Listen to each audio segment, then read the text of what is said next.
Welcome to Wednesday, the 23rd of December, 2020. Well, we kind of blew into this Wednesday, haven't we? Wow, what a cold front that has rolled through the region over the last 24 hours. Wind gusts early today, when we're recording this video, we're hitting 70 and 80 miles an hour across the panhandle of Nebraska and eastern areas of Wyoming. Crazy, crazy wind with snow, lots of road closures. The wind will blow all day today, folks, no matter where you are. If you're in Colorado, you'll be windy. If you're in Wyoming, you'll be windy. Nebraska windy, Kansas windy, Montana windy, South Dakota windy. Everybody going to be hit with the wind today into Christmas Eve. Now, the worst of the weather is by far today. The weather is going to get better Christmas Eve and especially Christmas Day. Christmas Day, a gem weather-wise for the whole region. Still going to be windy east of the Continental Divide on Thursday, so we're still going to struggle with the wind in some areas tomorrow. Another storm system comes in late Saturday and Sunday, bringing pockets of snow to the region and colder temperatures. There's a big difference between Saturday and Saturday night system compared to the one moving through now. Today's system is a Canadian one. The system coming in late Saturday and Sunday is a Pacific system, but it will nonetheless bring us some weather. Now, we still are looking at the signs of a possible larger storm early next week, sometime around Tuesday and Wednesday of next week.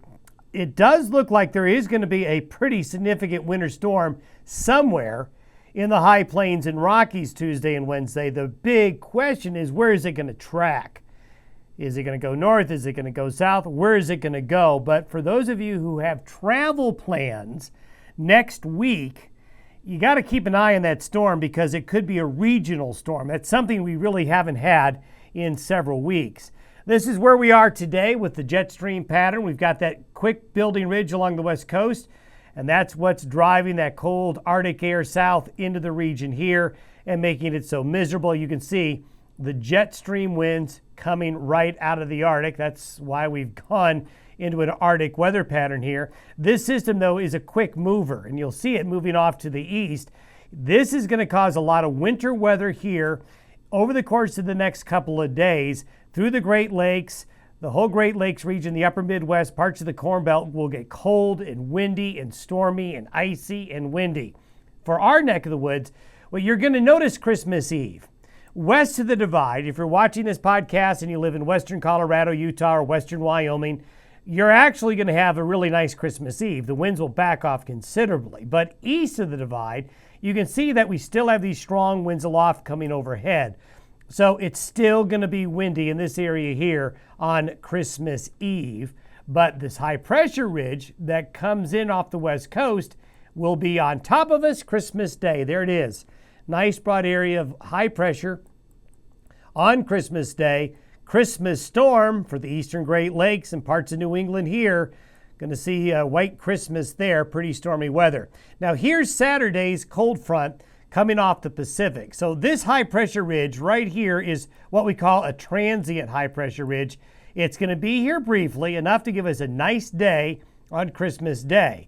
But by Saturday afternoon, look how quickly things change.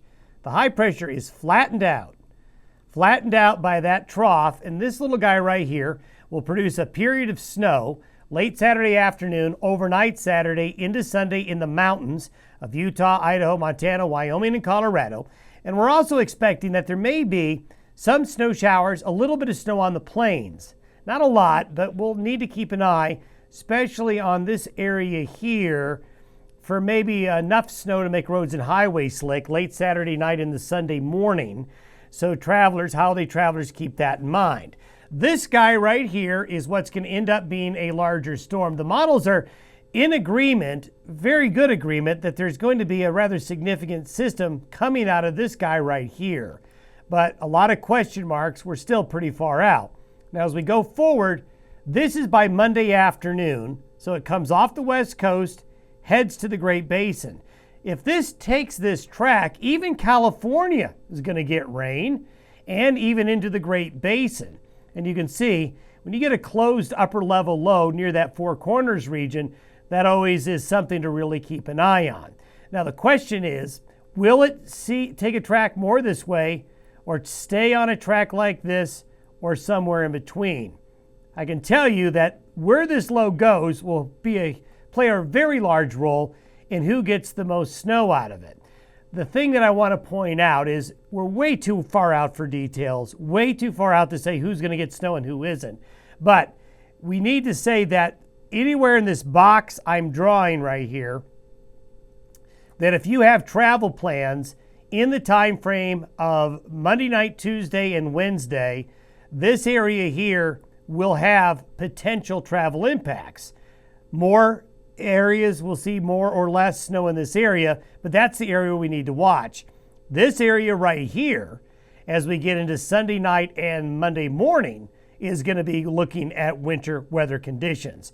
So tomorrow's podcast will pay more attention to this guy right here, as I know a lot of folks will have plans on traveling early next week.